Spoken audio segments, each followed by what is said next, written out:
If by some chance you woke up this morning wondering why the world seemed to be just a pinch brighter than normal, then wonder no longer, as the answer is before you.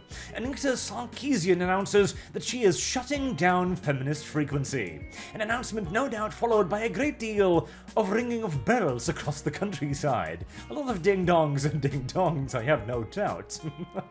But rather than merely revel in this victory, for a victory it absolutely is, let us take a step back here and actually analyze, well, sort of anyways, what is, in reality, a rather remarkable career. For all the wrong reasons, really. As whilst Anita Sarkeesian's brand recognition, her name, is still quite well known to this day, it far outstrips her actual reach, relevance, and influence, as, remarkably enough, Anita is a woman known not for what she did, what she created, and the arguments that she made, but rather for having spawned an entire genre of YouTube dedicated to proving her wrong. Ironically, no matter what you think of Anita herself, you must admit that she has enriched a great deal of people, as half of your favorite content creators were probably created as a direct response to her. Hell, a small part of the reason why I'm here today is because of Anita, as one of mine earliest influences was Sargon, a person who literally exists because of Anita Sarkeesian, as her entire idea of tropes versus women was so egregiously wrong on every single solitary level, people simply couldn't sit by and let it go. Even to this day, in fact, her Feminist Frequency YouTube channel is fairly sizable, 213,000 subscribers, but look at her views.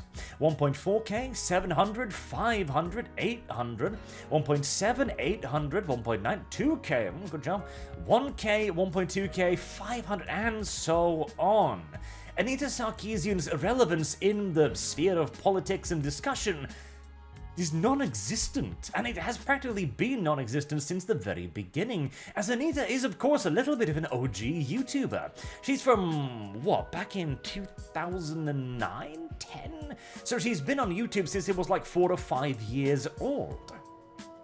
Now, the article in and of itself here is of, as you might imagine from a progressive newspaper, glowing. She is the second coming of Jesus Christ in all of their actual opinions, despite the fact that, again, her primary sales point wasn't what she did, but what people did to her. In fact, she admits as much. I was so over talking about the abuse, the dog and pony show, trotting out my abuse, as of course that was what she was selling. She was selling her, well, victim narrative and her apparent supposed abuse. Now, a lot of doubt has been cast on that as well, as some of her receipts have turned out to be rather dodgy, but that has been documented across the internet for 5+ years now, so let's not get too deep into the swamp there. She said at that point in my talks about online harassment, I start to be like, I'm not talking about my experience anymore. It's online. You can go and check it out. I'm not re-traumatizing myself for the sake of this audience anymore. And that's when I started realizing that I'm just really effing over this. So basically, her primary way of earning money wasn't YouTube, as you saw her previous views. That's not particularly great.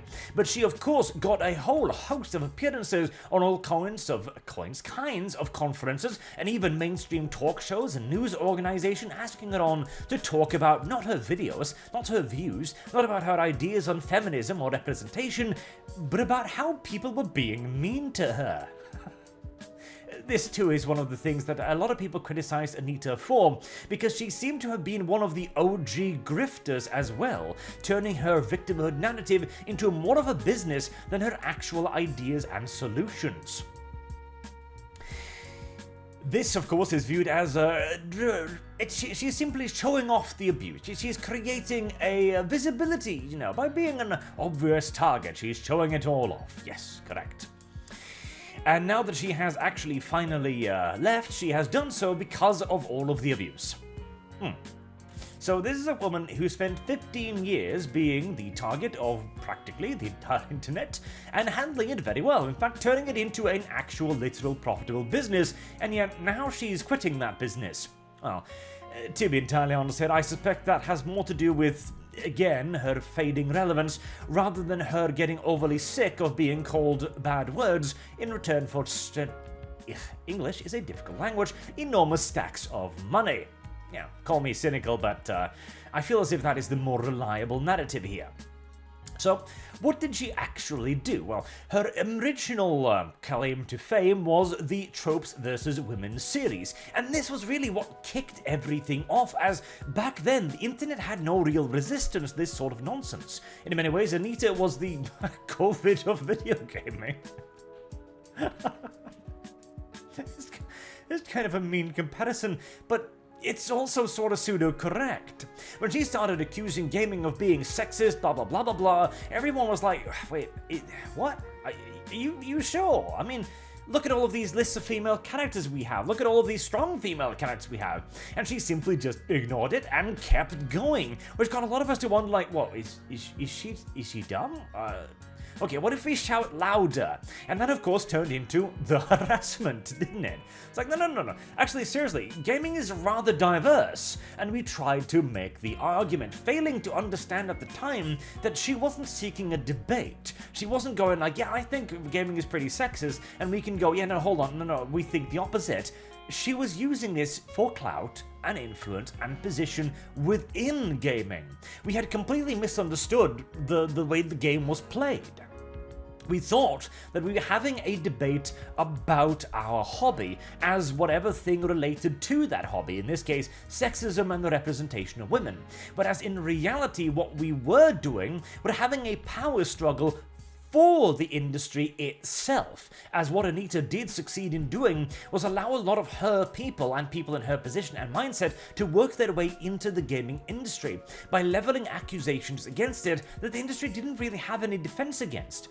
They could simply just go like, you're actually wrong, we have diverse characters, but that would require opposition, active opposition. And back then, the still idea was that you don't fight with your audience. You gotta be really careful about that, because if you do, then you're going to piss everybody off. And it seemed for a while as if she had the majority on her side, because of course the mainstream media and all of the talking heads were talking her up.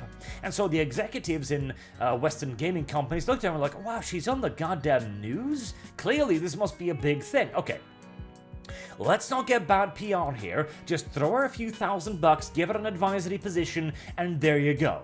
Which in turn, of course, created a great deal of angry gamers because of the changes she did actually introduce was not what they wanted in the slightest. And it took many, many years for the majority of gamers to eventually go like, hold on, our hobby's being literally burned to the ground here, what the hell? And for that rallying cry to grow loud enough to the point that we have reached today, where it has been coherently identified as wokeism, not as an argument not as a movement trying to make an argument, but rather as a power play attempting to infiltrate our hobbies, our media organizations, the gaming companies themselves, to take them over from within to gain access to their resources, to gain money and power, as they were never interested in gaming. They were never interested in hobbies, in Star Wars, Star Trek, 40k, whatever. They were interested in the societal influence that it could grant them, and the monetary influence it could grant them as well. And it took us the better part of a decade to figure that out fully and actually start codifying what exactly this nonsense was. We have begun to develop antibodies.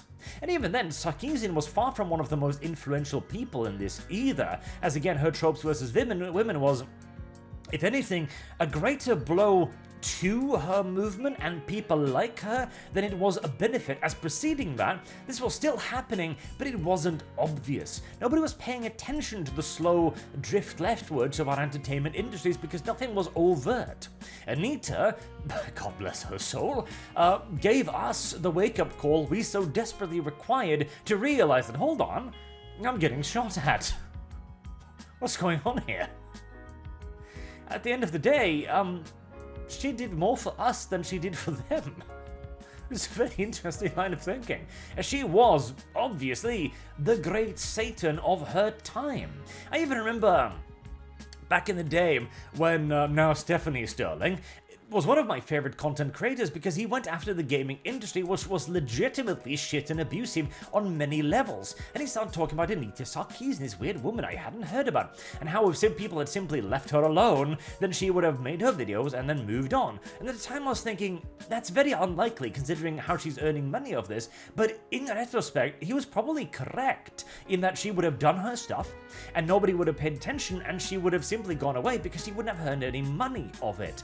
But our actual leftward slide would then merely simply have continued. It would have taken us years and years further to begin realizing what is happening, and it would have taken yet further years after that again for us to actually begin getting the individuals that it would eventually rally people against this nonsense. In essence, what I'm trying to say is, we should be thankful for what Anita did, rather than being, a little bit celebratory. We can allow ourselves to be at least a little bit celebratory here, because this is in many ways the end of an era, as Feminist Frequency was able to continue doing what it was doing far beyond any normal limits of profitability. Again, simply because it was an industry darling. It received a lot of sponsorships, it received a lot of money, and a lot of promotional appearances as conventions where people would pay her for simply just being Anita Sarkeesian on stage talking about the many terrible things that had happened to her.